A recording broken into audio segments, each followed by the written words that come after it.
All right. Hello. Welcome once again, everybody, to another Wednesday night webinar. Good to have you here as always. Thanks for joining.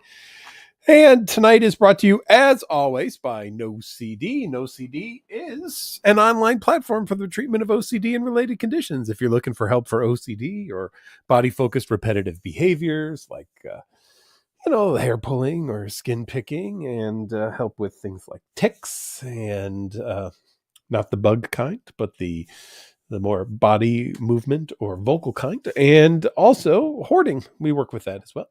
And if you know someone who might want to be doing some questions and answers about OCD, what is it? How do we work it? How do we do therapy, but aren't quite ready for therapy? That could be a person with OCD or something, or a family member or friend. We do our NOCD 411 sessions, and we'd be happy to help set one of those up with you as well. All right, let's get going. He Cowboy says you found an OCD specialist therapist, which is near impossible in India, but treatment is expensive.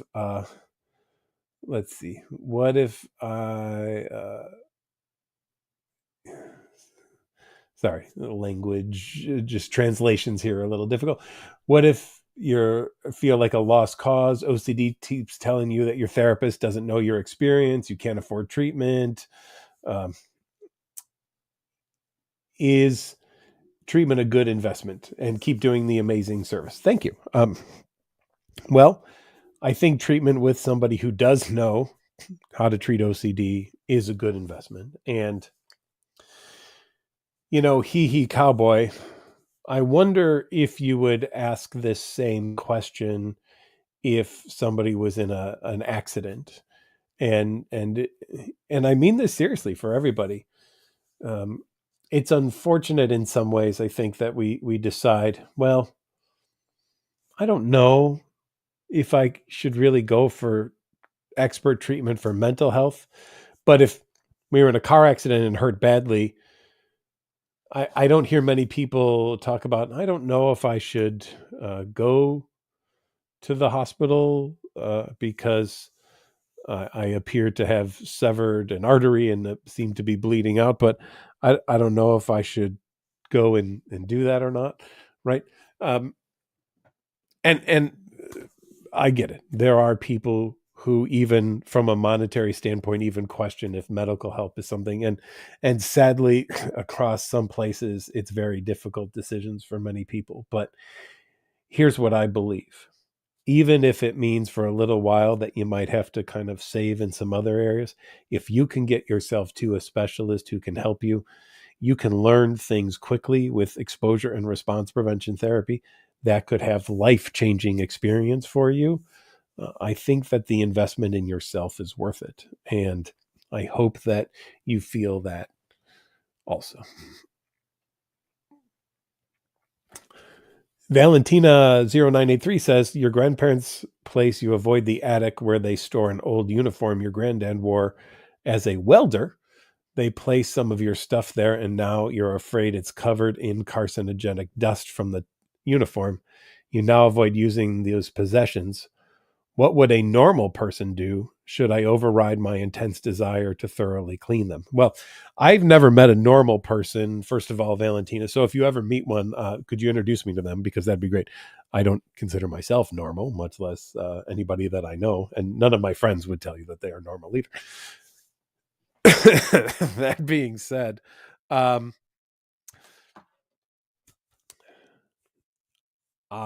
don't know that most people would think about that, honestly. I have gotten things when I was a kid out of my grandparents' garage.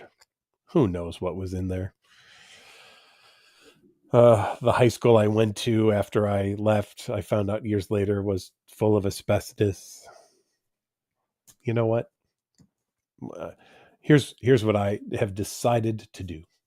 I'm going to live my life till the day I die. Right now, that doesn't mean, a nuclear reactor, I think I'll go walk into it and see what's going on. No, I'm not going to do things that could be imminently dangerous. But in terms of a uniform or something like that, I don't want to let that stop me from enjoying my possessions or things of that nature. And I'm going to bet that your grandparents would use things from up there.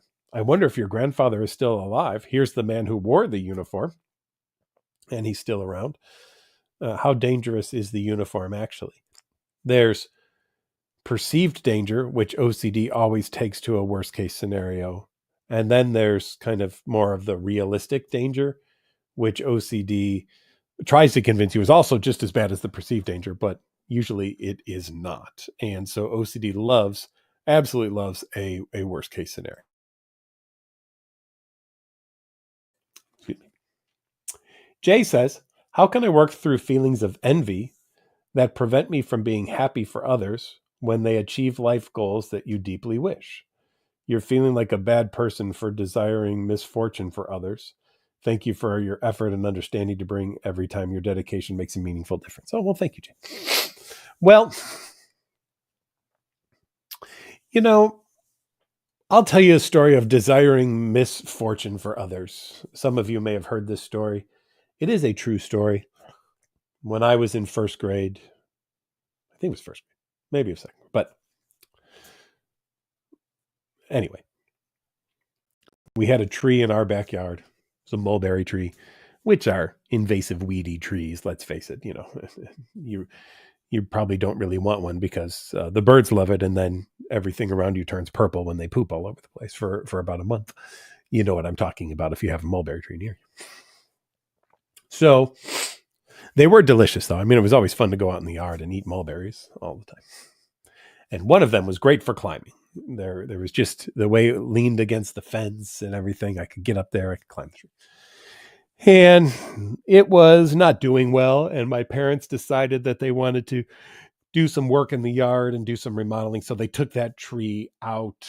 And I was really disappointed because I liked to climb that tree. And so the guy that came to cut the tree down was kind of a free climber, one of those guys that would climb the tree with a little chainsaw, and he'd go up to as far as he can go, and he'd chop, and then it would fall down, and then he'd come down a few feet and he'd chop again and come down and just keep chopping and chopping and doing it that way.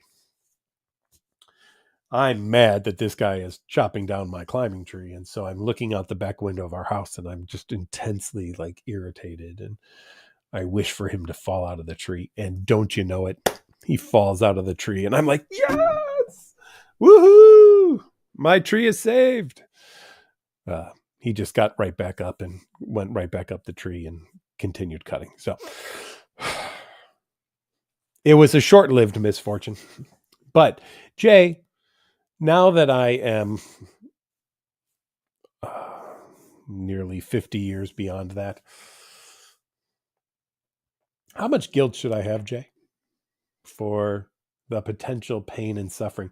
What if that day he wasn't in much pain, but what if it slightly altered a disc in his back? And over the course of many years, that altered disc slightly shifted more, putting more and more pressure on his spinal cord, until one day he woke up in severe pain and went to the hospital, and they couldn't really figure out what was going on. So they did some tests and some x-rays, and they finally saw that this disc was slipped over, and now he was going to have a surgery. And he went into the surgery to have the surgery with one of the best surgeons in the country. But unfortunately, something went wrong during the surgery. There was a terrible mistake happened, and something got cut that shouldn't have gotten cut. And when he came out of surgery and woke up, he was paralyzed from the chest down and wasn't able to move. And because of that, his family didn't like him anymore because they didn't want to have to deal with somebody who was in a wheelchair, and they felt that was just too much effort. And so they abandoned him. And then because he could no longer work, he was kicked out of his home. And now he lives on the streets and begs for money and secretly knows that I did that and is looking for me. And it is why I move every 3 months, because I don't want to be found by this person. Now, that may sound like a far-fetched story, or it may sound like OCD, right? Because OCD would go there and kind of take it to that level. And then, geez, had I just not wished for that person to fall out of the tree. Oh my.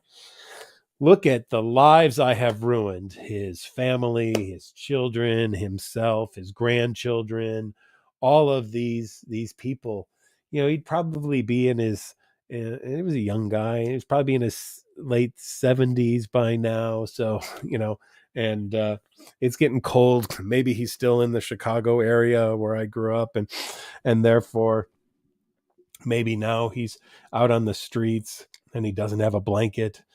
Maybe if I was a morally scrupulous person, I should go drive to Chicago and drive around all the neighborhoods and see if there are any people who are homeless, who are in wheelchairs.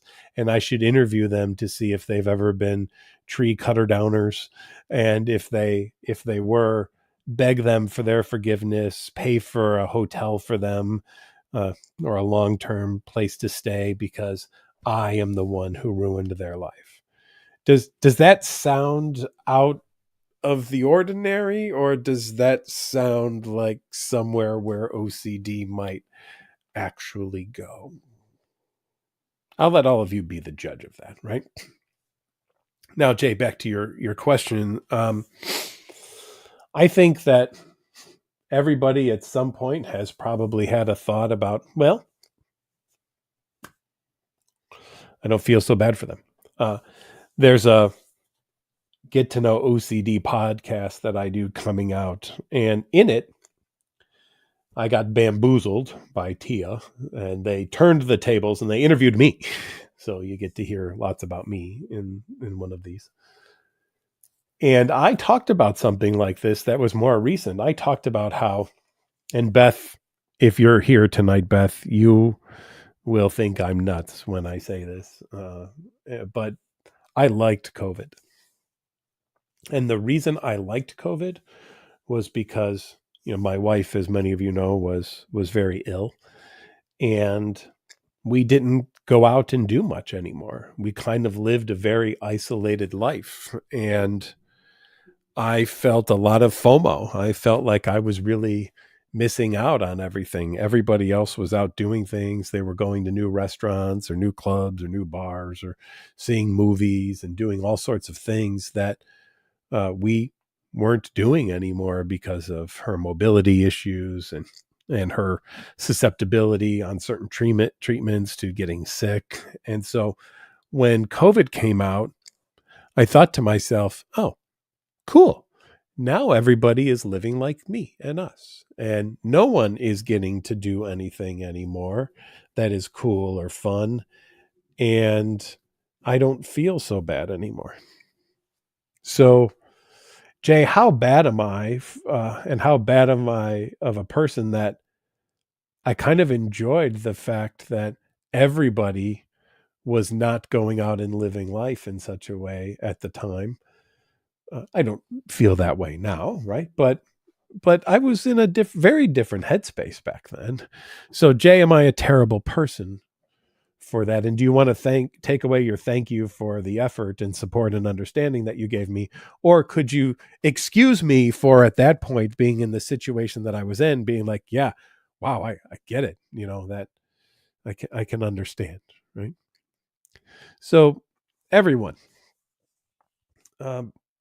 let's allow some grace for our thoughts. Let's allow for the fact that all of us think things. We won't always like every single thing that pops into our head, and we don't have to, right? And here's the interesting thing. Thoughts that are really awesome are just as intrusive as thoughts that we hate, and yet we don't mind the ones that are awesome. We just don't like the ones that we hate. So we call them intrusive thoughts, but they're both equally intrusive. One we just happen to not care so much about. Keep that in mind.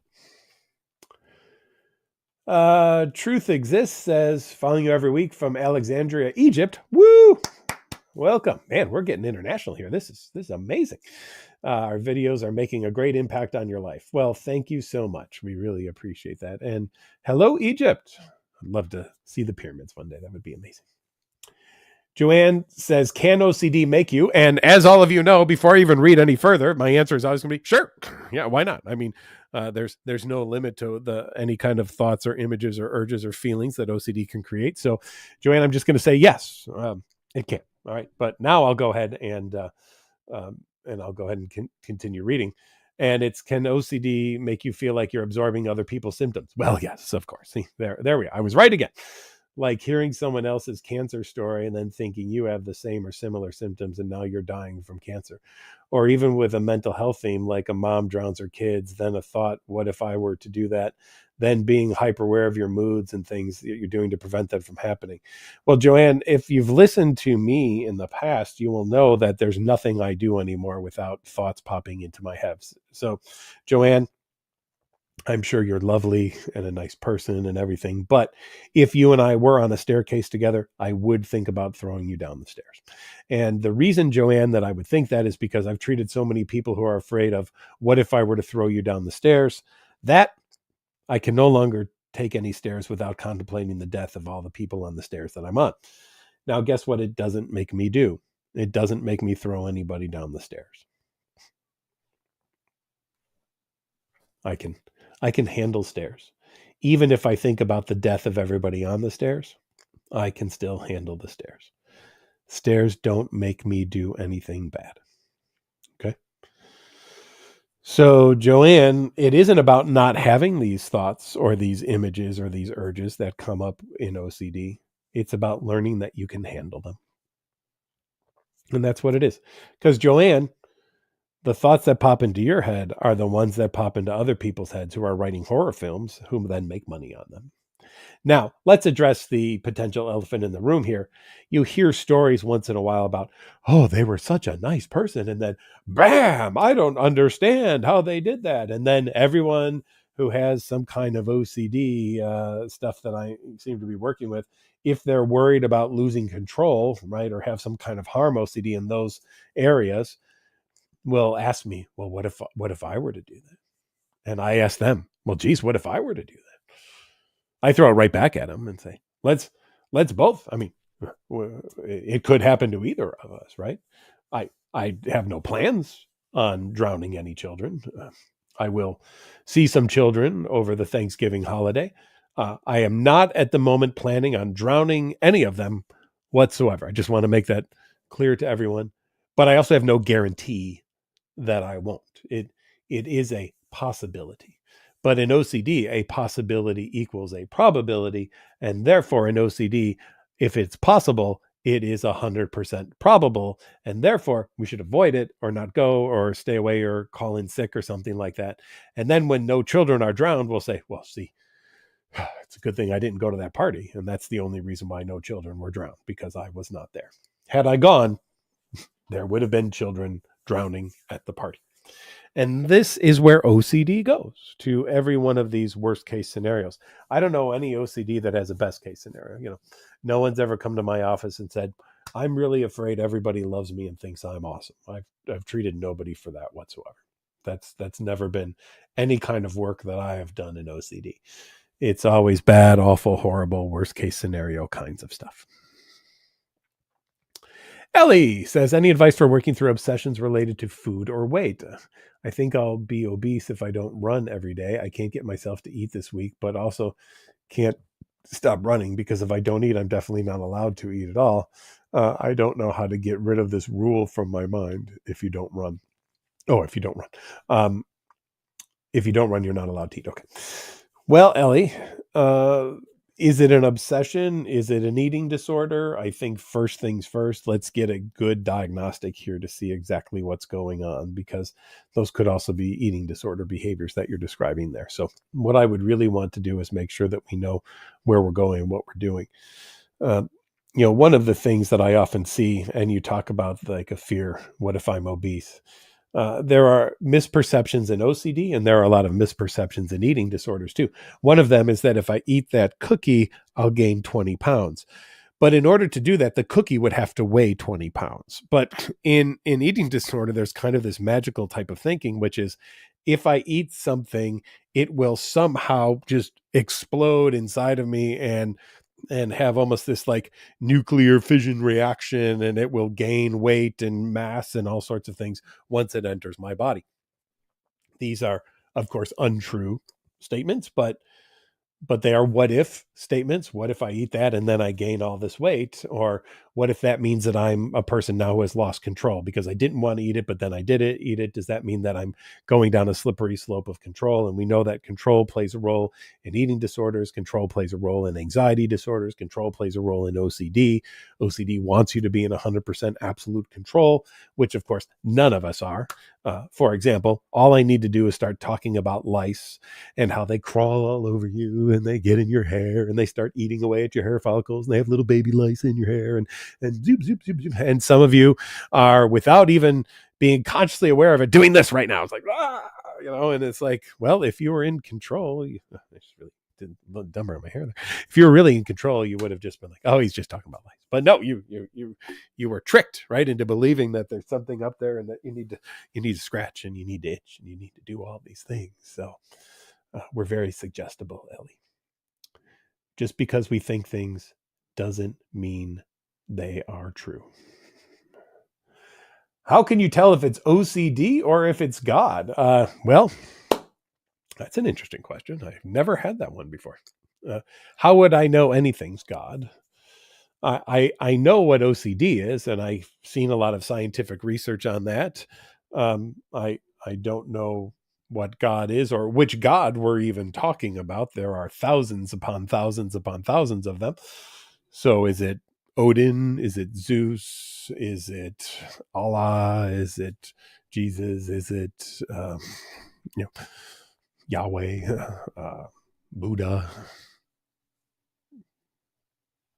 Ishnu? Whatever. I don't know. And OCD will love this question, though, right? Especially in Scrupulosity, because OCD will always go, so not me. I mean, I didn't. I mean, it's God. I mean, God wants you to do that. I mean, it sounds like a great idea. I mean, you did say that prayer wrong, and I mean, they get a little perturbed about that whole thing. So you might just want to say that prayer 78 more times just to make sure they see it as an offering of goodwill toward them. Because if you don't, and I mean, really, it's just 78 times to say a prayer. I mean, that's not going to take that much time out of your life. And what is that in the grand scheme of things, of an eternal afterlife of joy and bliss with so-and-so? So why not just go ahead and do it? Here's what I will say. OCD and Scrupulosity is not a faith problem. It is an OCD problem. And many people will confuse it into being a faith problem. And they will think, well, if I just prayed more, then it would go away. But the prayers being said aren't actually prayers at that point. They're compulsions. So, and we know that when you're doing compulsions, OCD gets worse instead of better. So the reason that this doesn't work well is because you are doing more compulsions, and more compulsions feeds OCD. So that's why we don't do more prayers in Scrupulosity. We do something different. We do exposure and response prevention therapy.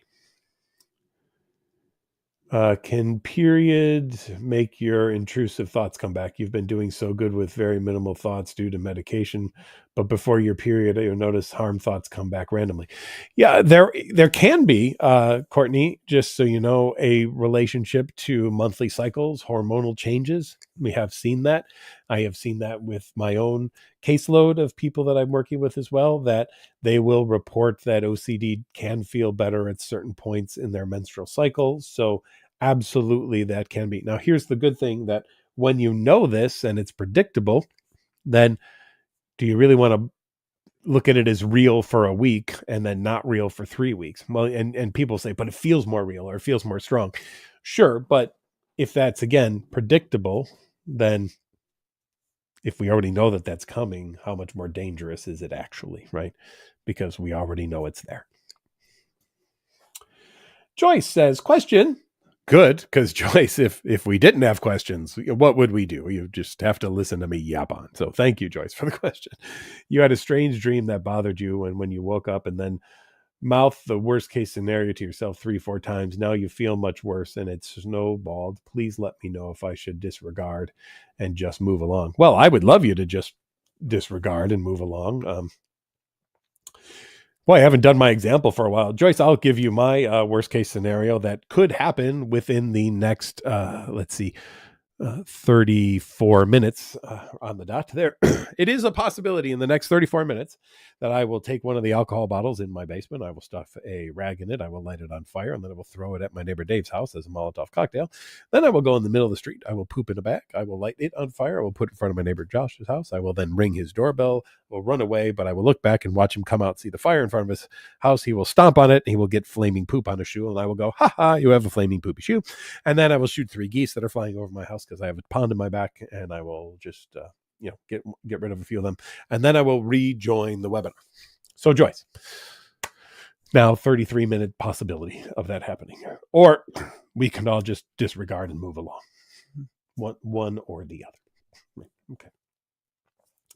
ABF says, is the ERP for Scruples basically living in a way that could potentially send you to hell?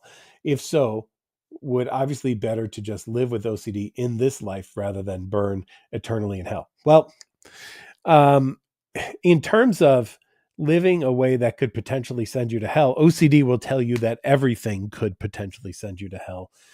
I have seen people do such fundamental interpretations of scripture and text and oral history and so on that I've seen people who wouldn't even take a step or stand without saying, I am doing this to honor my higher power, and please know, higher power, that I would never do anything ever in life other than to honor you. And then they would go to take a step. Higher power, know that I'm taking a step now and I'm doing it to honor you. So ABF, I don't know that's how anybody would want to live. And I would hope that you would allow yourself to realize that if you think that, moving toward hell or an afterlife that you don't like, depending on whatever your faith tradition is having some kind of doubt, I would hope that everybody would recognize that. Let's just look at the basic definition of faith, and faith is the belief in something without having actual 100% undeniable proof, right? So if we had that, you don't need faith, right? If you have proof, you don't need faith. So if you have faith, does faith allow room for doubt and questions? 100% it does, right? I have friends who are clergy who say they at times have doubts or questions or wonder why things are the way that they are. Does it mean they should quit being a clergy? They should get out of whatever it is that they do? Or are they human? And ABF, I think OCD doesn't allow you to be a human. OCD says you need to be better than a human. And I think we can all be human, and we can all have doubts, and we can all have questions, and we can all wonder. And that's what I hope all of us will do, is have that.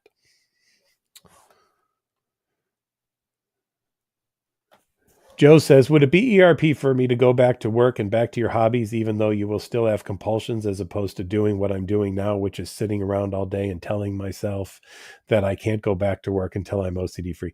I'd love you to go back to work. And then I'd love you to practice going to work and doing less and less compulsions while you were there, instead of sitting around, because that's not going to help prepare you for the rest of your life. So go to work. And if you have compulsions, work with a therapist who can help you decrease those compulsions while you are there. That would be wonderful. Excuse me. Hey, we're halfway, everyone, already. Flying through tonight. Thanks for the questions. And reminder, tonight brought to you by NOCD, an online platform for the treatment of OCD and related conditions. If you're looking for help for OCD or other things that we treat, like hoarding or body-focused repetitive behaviors or tics, check us out at NOCD.com, where we have people standing by. Even tomorrow on Thanksgiving, if you get a hankering to call and you want some, we have appointments still for this month here in November. We can see you tomorrow. We can see you Friday. We can see you Saturday. Reach out. Let us know. We can also do NOCD 411 sessions, where we can give you lots of great information about OCD and treatment to help you make a decision if you want help. So NOCD.com, everyone. Joe says, Would it be ERP? Oh, we did that one. Jeez, I forgot to advance. My bad, everybody. Kaylana, can attempting to embrace the opposite of how I actually feel be a compulsion? For example, I have existential OCD and often tell myself over and over that your depression makes me really want death. Well, potentially, right? Now, I wouldn't also do that though as an ERP. I don't have to have you want death. I just want you to be able to accept the fact that you might have thoughts about death now and then, and that they will appear there. And okay, all right, I had a thought about death. It is what it is, right? And that is okay. I have thoughts about death sometimes, about my death, about my family member's death, about my wife who died. I don't see those as compulsions. I just see them as just, I'm a human. And part of the human existence is contemplating the end of the human existence and our own end and other people's ends and the people that we love. So, just we can handle that. You say, I suspect I might just be trying to comfort yourself because of how scared you are of death. Well, I appreciate that. And I think the most comforting thing and what I would want to do if I was working with someone who had a fear of death was, you don't have to love death. You don't have to think it's awesome, but you also don't have to be afraid of it, right? We are very afraid often of things that are unknown. And yet I have never been to Greenland. It is unknown to me, but I would like to go. I'd like to check it out. I think it would be cool to see what it's like there. And therefore, I will take the risk someday and hopefully go to Greenland and see exactly what it's like. Now, hopefully, I've got a good chance of coming back home after Greenland. I don't have a real good chance of coming back here after I die, right?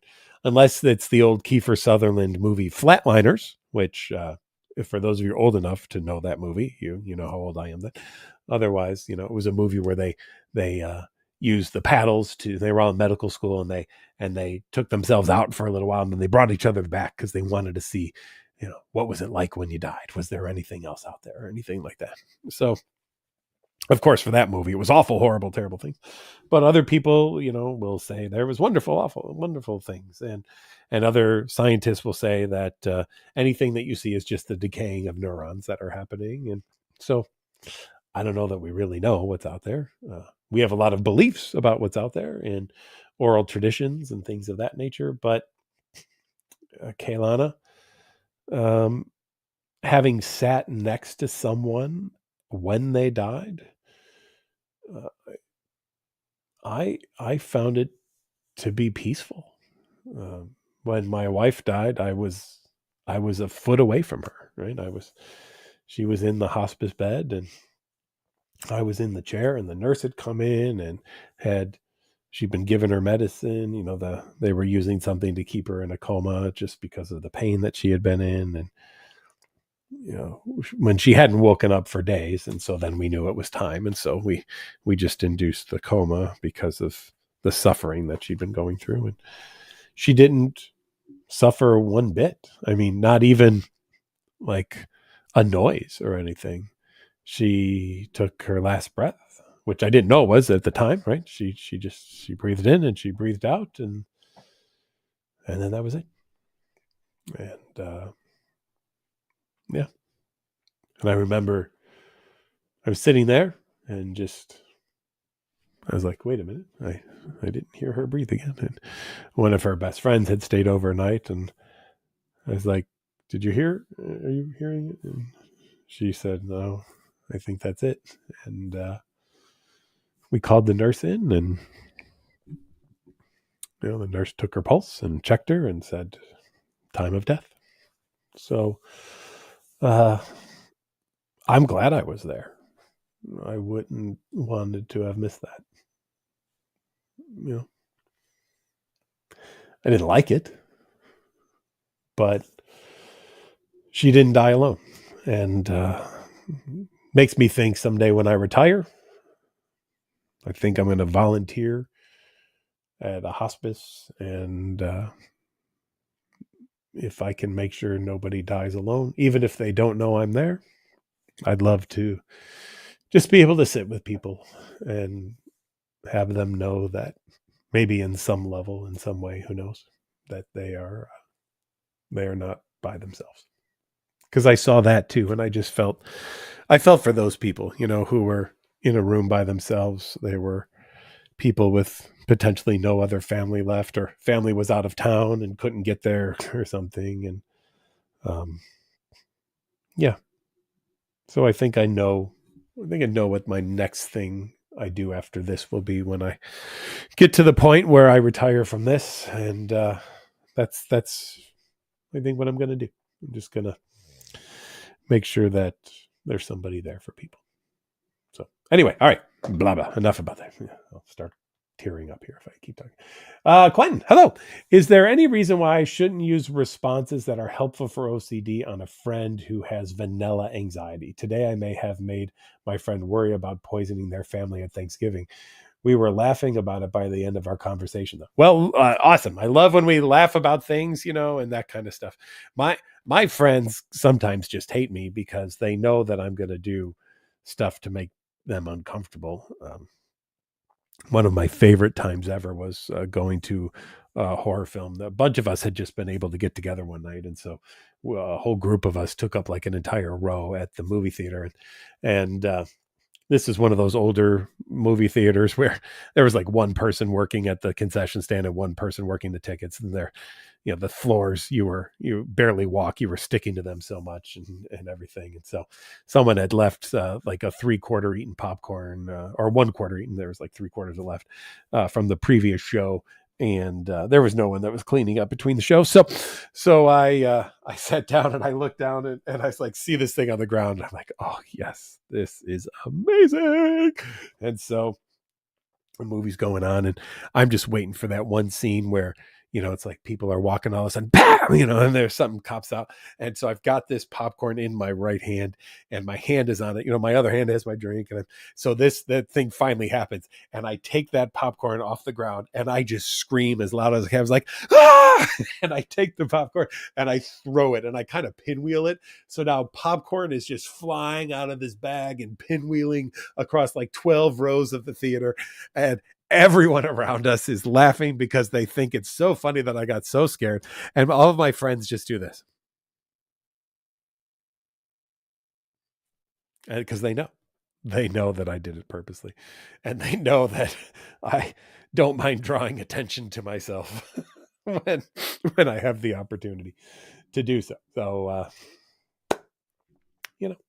sometimes these things can be fun. And if you can get to a point of being able to kind of chuckle or laugh about something, that is an absolutely wonderful thing. All right, let's see. Steven says your psychiatrist thinks you have mild ADHD that is adding to your OCD and anxiety. Now you're ruminating that I told him this a year ago. You lost your job and keep thinking you wouldn't have if he diagnosed you right and gave you the ADHD med sooner. Now this is a new rumination. Ugh. Yeah. Well, we love to find a new one and focus on these things. The what if question is maybe the most sadistic, difficult thing that anybody in the world will ever have to deal with is all of these amazing, terrible, awful, worst case scenario what ifs that we do. But here's the thing. Maybe you wouldn't still have your job if you got the meds earlier, right? And maybe a different doctor would have treated you differently, and maybe this or maybe that, or we can what if absolutely everything. There's I think it was Time Machine, Guy Pearce movie where he invents a time machine, and his wife is mugged and she's killed in this mugging, unfortunately. So he builds a time machine to go back and he's going to prevent her from being mugged. And so he does, and then she goes skating, and then she falls through the ice, and he's like, oh God. And then so he goes back, okay, we're not going skating. And so then he says, here, wait here, I'll be right back, I'm going to grab something. And then when he goes inside, it's brand new for automobiles, a brake slips on a car and it runs her over.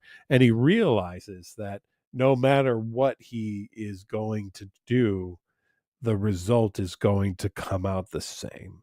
She is not going to make it, right? So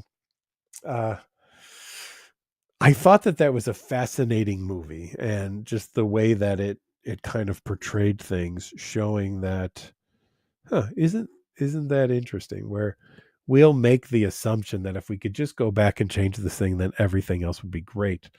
But what if that wasn't actually the case? What if it didn't actually work that way? And maybe it would be always the same no matter what. I don't know. I'm not saying that that's right or wrong, but it just to give another perspective that OCD loves to just goad us into, boy, if you had just done this or they just done this, everything would have been great. And I like to throw out there, we don't know, we don't know that that's for sure. Actually, we just don't know. When can ERP become a compulsion, and what are signs it's becoming compulsion? Well, when you have to do it perfectly, I always am wary of that. And OCD will say, all right, if you want to get rid of me, all right, I get it. Maybe I'm kind of a pain sometimes. I'm sorry. So if you want to get rid of me, though, you got to do it perfectly, because the only way to get rid of me is to do it the right way. And that's when OCD can take on compulsive like experiences for some people. Or some people say, well, boy, I have to make everything into ERP. Well, no, that's not the case. Sometimes we're at a family event, and hey, and once in a while we might slip and we might do a compulsion, and we don't have to beat ourselves up for anything like that either. We can just kind of be okay, give ourselves a little bit of grace and be like, all right, what am I going to do better next time? How am I going to improve? I missed the mark there. What can I do to be better? That kind of.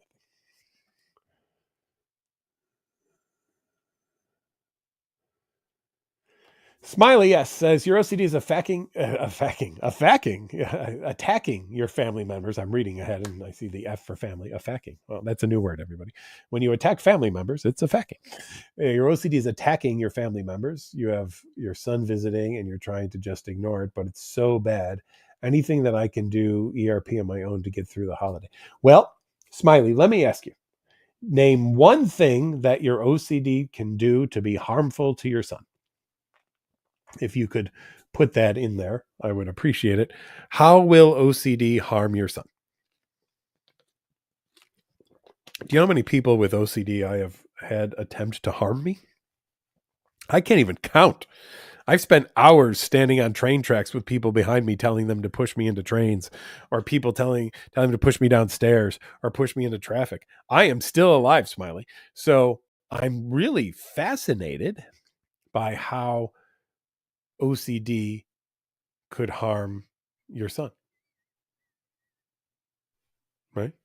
How can it do something? How can it attack them in some way? Right. So give me some examples if you can. Mixer Cliff is what your name is. I say. Relationship OCD confessing guilt is making you sick. You can't function. Did something intentionally to get someone else's attention other than your boyfriend's. The anxiety is giving you panic attacks. I'm trying to sit with the discomfort and the anxiety, but I want to confess so badly. It's been a week and it's not getting easier. Well, first of all, I could scold you for how dare you would try to get the attention of someone else. Or I could say, hello, human. What have you learned from this experience? And shall we not do it again?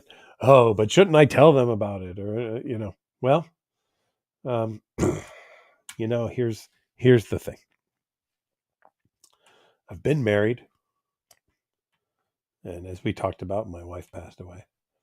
Um, but even before she got sick, there were people she thought was cute that weren't me, and there were people I thought were cute that weren't her. So how bad were we for that? How terrible people were we because of that?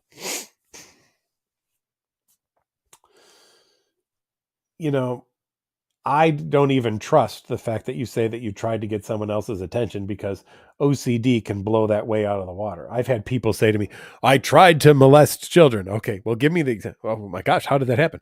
Well, when I was walking past people at the mall, I noticed my arm moved a quarter inch toward them. All right, that's your evidence.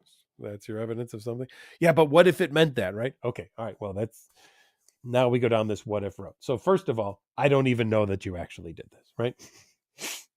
You may not have, even though you're convinced that you did. But frankly, You may not have. So let's just be honest there that it is a possibility that you did no such thing whatsoever.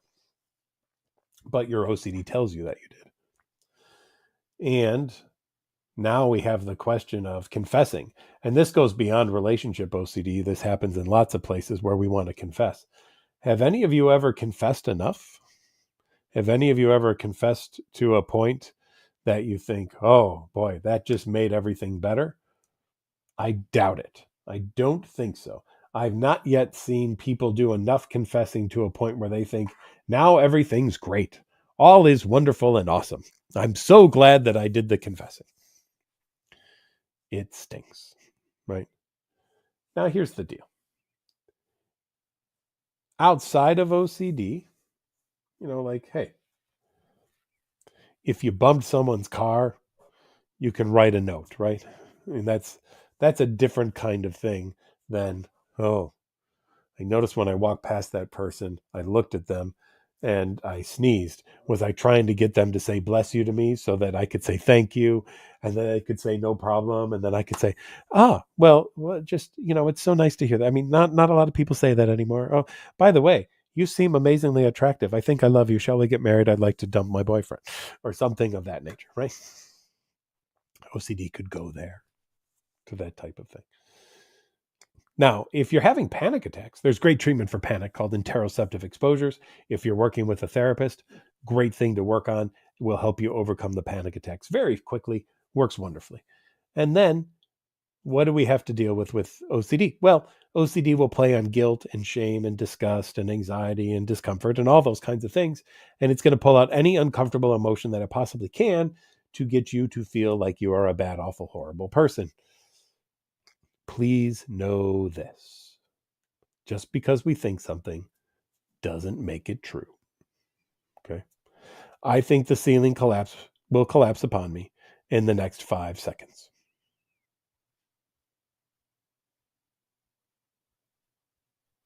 Didn't come true. Why? Thoughts are thoughts, images are images, urges are urges. That's what they are. Just because we think things doesn't mean they're true. Everyone, just because we think things doesn't mean they're true. We can sing it. That's wonderful. Okay. Max Disney says, how do you delineate between helpful tactics like self-coaching, factual assurance, and unhelpful OCD reassurance? Assurance, learning something one time and getting a fact, fine, no problem. Having to get it over and over and over again, problem, right? So once is enough. Don't need it again. And that's kind of where I draw the line. There's assurance and then there's reassurance. You don't need reassurance. Kinsley says, started streaming 2 minutes ago, but no sound. Let me know. Oh, I hope people are hearing this. Is everybody hearing? Okay. Some people are saying they can hear it. I don't know. A few other people. That worked much better. Okay. I guess the sound is working. All right. There we go. Let me just jump down here to the end to see if anybody answered me back from a few things. Smiley says, thank you. It means the world. Okay, you got it. Beth is laughing at me. Thank you.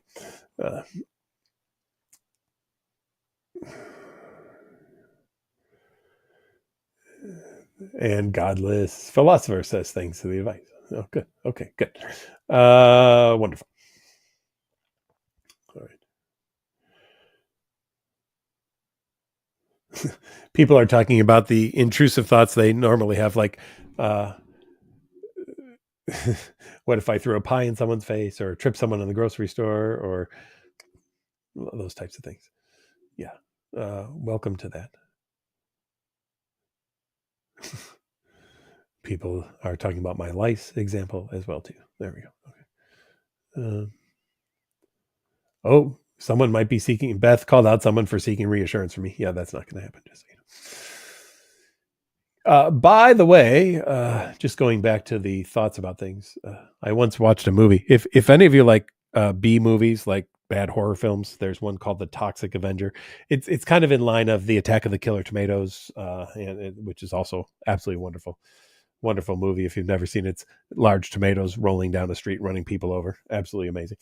But Toxic Avenger is this nerdy kid who's picked on a lot by a group of bullies, and they throw him into a vat of toxic waste, and he rises the next morning all kind of massively huge and muscular, but deformed at the same time.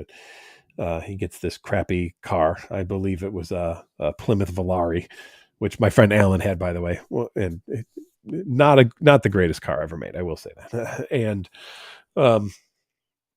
he called it the Toxic Avenger Mobile. And he would drive around and he would look for these bullies. And there was one time that some of the bullies are on a bike and they're riding down the street, and the Toxic Avenger goes, "Ha! 50 points," or something along those lines. You know, I'll have to go watch it again. It's been quite a while since my teenage years of seeing it. But I'll tell you what, since that movie came out, I cannot drive without assigning points to anybody on or crossing a street anymore. I mean, literally, no matter what it is. And if it's like one of those caravans of bikes that are doing a bike trip, I'm just like 50 points, 90 points, 100, 8,000 points for all of them. You know, that kind of thing. It's just an automatic thing. So, yeah, there we go.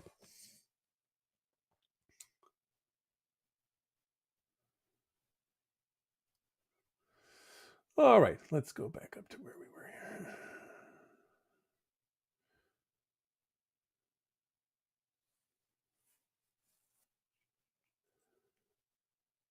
Current OCD for me, causing fetal deformity from drugs. What is good ERP? Thank you for your advice. Well, it will not be to take any drugs that could cause any kind of fetal deformation whatsoever. That would not be where we go. Some people would look at OCD and say, well, if ERP means you got to do the thing you're afraid of, then that's what you got to do. No. That's not what we do. That's not. Remember, sometimes we will do things we are afraid of, right? Like if you're afraid that touching this light switch the wrong way will cause a house fire. Well, I want you to touch it the wrong way, and and I'll show you that that's not the case. But in other these situations, what I want to take a look at is, well, okay, so we're not going to be taking those medications, right? But what we also don't need to do is every night that we go to take our pills, we don't need to look in our pill container and go, okay, I'm going to go now to the physician desk reference and I'm going to look up the pill again, even though I've done this every night. And the name of the pill is this, and it says that it's this color and it has these markings on it. And I'm going to take my pill out. Okay, my pill is this color and has these markings on it. And it says it's this big. So I'm going to measure my pill. And it says it's that. It's this weight. I'm going to put on a little scale. It looks like it's that way. And the generic, oh, shoot, there's a generic too. Oh, wait, but this, now, oh, gosh. That's the kind of thing I'm talking about, right?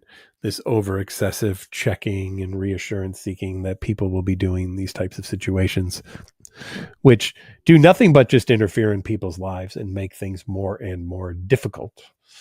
And that's what I'm talking about, right? OCD does not make life better. If it did, my job would be to give OCD to people. I would go up to folks and say, hey, you seem to be having a rough day. Have you thought about some OCD? I think it could be really helpful. May I suggest a few compulsions for you to do right now? And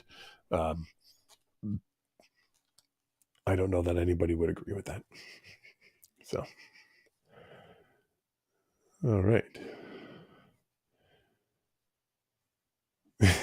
Beth says I'm definitely not normal. Oh, thank you. Thank you very much. And people are talking about new themes of OCD and things. Yeah, OCD does like to sometimes play a little bit of whack-a-mole where today it's this and tomorrow it's that and that kind of thing. But here's the thing. One of the things that happens with that is sometimes that's a way to dodge doing work on it. I'll have people who will sometimes come into therapy and they will say, oh, well, that was yesterday, but today I need to really work on this. And I'll say, no, you know what? I'm not going to do that because that's a potential distraction technique that OCD will use to say, well, that doesn't bother me anymore. Now I got to work on this. And then we'll go to work on this. And then tomorrow, well, that doesn't bother me. Now I got to work on this. We're going to have to pick something and we're going to have to learn the ERP skills so that they can be applied to absolutely anything that people are working on. That's what has to happen. It can be applied absolutely anywhere into all the themes. The other thing that sometimes people think is that, well, I learned how to do ERP for this, but I don't know how to do it for anything else. Well, that's wrong too, because ERP is a universal application across areas. So that's the kind of stuff that you really want to work on. Okay. Saw 141 says, is there a feasible way to treat severe contamination OCD without ERP? ERP seems impossible. Because something may feel impossible, it doesn't mean that it is impossible. And here's the other piece I will say. Let me pose this to you. If anyone could ever figure out how to overcome the fear of an elevator without getting on an elevator, let me know. We will work together to write a book, and we will be the first people who have ever figured out how to overcome the fear of something without ever having to deal with the fear of something, right? I don't know how to do it yet. I've been in this field for 25 years now. I still haven't figured it out. No one I know has figured it out. Here's what we do know. You can learn how to deal with things that you are afraid of. If you were afraid of driving and now you drive, you've learned how to deal with it. If you were afraid of walking as a child, well, then that too. So we face fears, we learn how to handle them, and we move on, and that's great. Mario says, hello from Beirut, Lebanon. Man, we are international tonight. Egypt and Beirut. This is amazing. Hello, everyone. Totally awesome. Love all of the internationalness of all of these kinds of things. All right. Well, everyone, can you believe this? That you, people are saying tomatoes are delicious, like Attack of the Killer Tomatoes. You've spent another hour of your life with me here at NOCD on our Wednesday night webinar.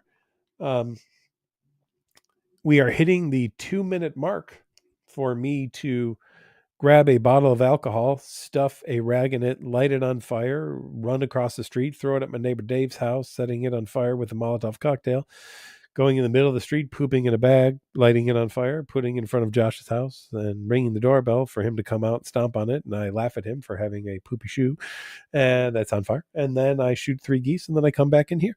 I have less than 2 minutes to do that now. I did say that it is a possibility, and in the world of OCD, since possibilities are probabilities, that makes the probability of it amazingly high. Why hasn't it happened yet? Or, oh, here's another OCD one. Maybe it did, and I just don't remember it. Maybe what I'll do is after this webinar is done, I will go back and I will watch it again, and I will see if there's a period where I wasn't actually here, where I escaped. And then after finish watching it again, I will wonder, well, maybe I missed it. Maybe I should check it out again. And then I will watch it 50 to 70 more times just to make sure that I didn't actually go do that. And then I'll go outside and I'll look to see if my neighbor's house is still there and the other neighbor is still there. And even though I might see it there, maybe there's an invisible fire on it. So I might still call the fire department anyway to have them come out just to make sure they could double check it. Because can I ever be sure enough about something like that? Is that a possibility? Or is OCD full of lies? I hope you all have a wonderful, wonderful holiday for those of you who are here in the US. And for those of you who are international, well, a thanks to all of you for joining us tonight here at the Get to Know OCD world. This is part of our stuff we do. If you like all this, do the Get to Know OCD podcast. That's something that I get to do. That's really fun. Interviewing tons of great people. So check that out and subscribe to the NOCD YouTube channel for that. And you can get older copies of the Wednesday night webinar. And if you're looking for help for OCD or related conditions, check us out at NOCD.com. And we still have appointments open through the rest of November. So we would be happy to work with you. Hope to see you back here again next week. Make it a great one.